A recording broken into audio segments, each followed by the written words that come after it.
Gaza accuses Israel of severe human rights violations, alleging abuse and mistreatment of Palestinian bodies, claims Israel firmly denies. The reports have sparked outrage and renewed calls for an independent investigation. As both sides trade accusations, the humanitarian toll of the Gaza war continues to mount.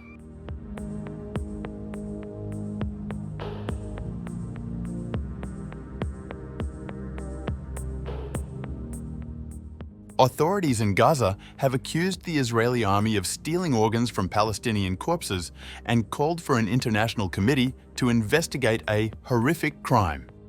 Ismail Thawabta, the director of the Palestinian government's media office, said on October 17th that the bodies handed over by Israel in the past 3 days had arrived in deplorable condition, showing evidence of field executions and systematic torture.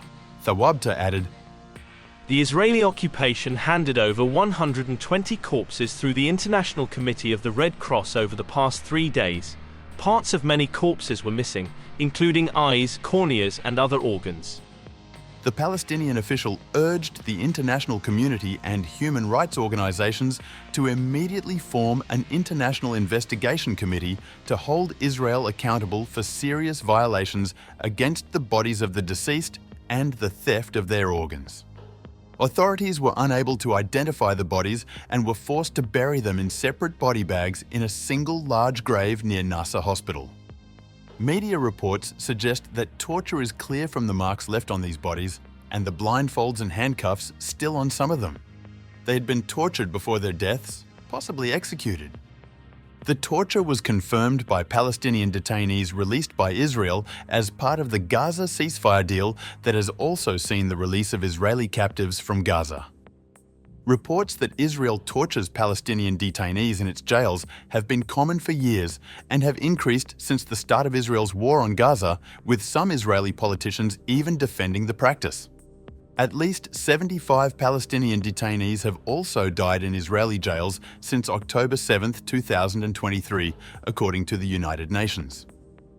According to Al Jazeera, Israeli forces were also seen taking dozens of bodies from graves and the streets surrounding Al-Shifa Medical Complex and the Indonesian hospital in the northern Gaza Strip.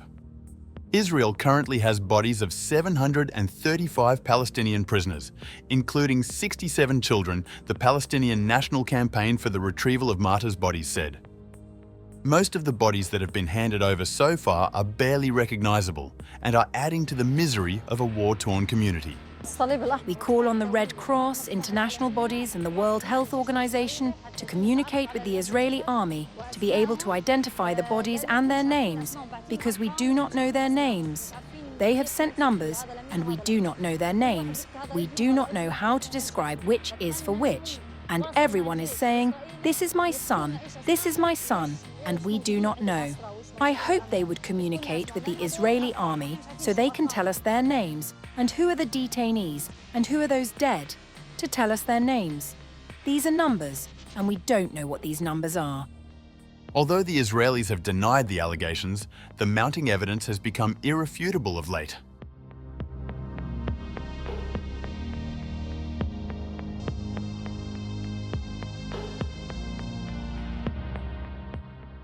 Allegations that Israel harvests organs from Palestinian prisoners and war victims for use in the international organ trade, or that the regime has become a hub for organ tourism, have existed for decades.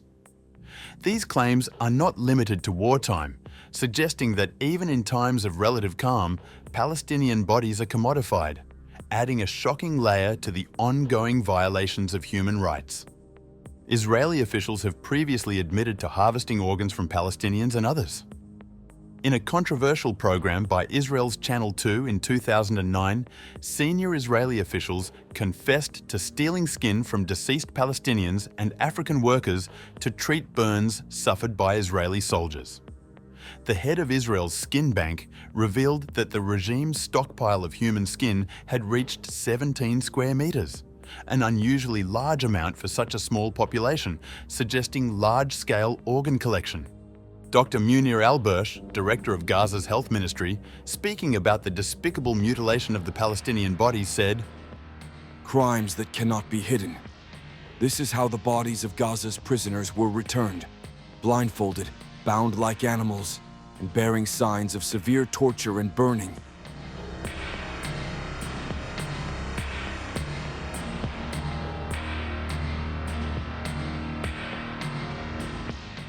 Mahmoud Abu Fol heard his mother's voice after 8 months in Israeli detention, but could not see her face.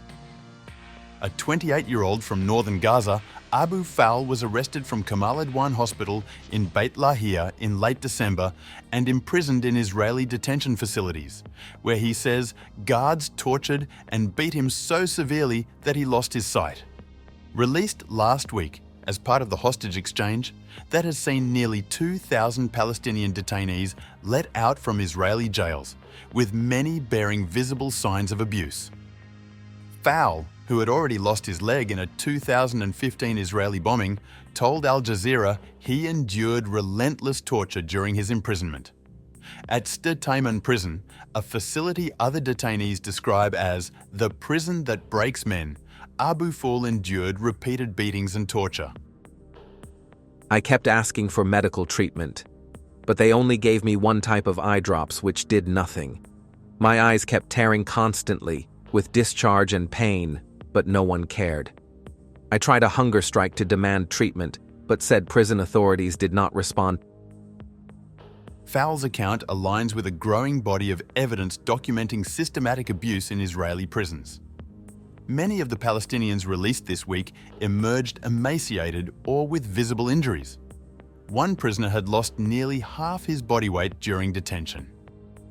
The Palestinian Center for Human Rights documented testimonies from 100 former detainees held between October 2023 and 2024, finding that torture was systematic across all Israeli prison facilities, not just notorious sites like Sderteiman. Dr. Ruchama Martin, founder of Physicians for Human Rights, says her decades-long campaign exposed the use of torture in Israel, but has failed to stop it. Maybe people didn't deny it anymore, but in practice it became normalized.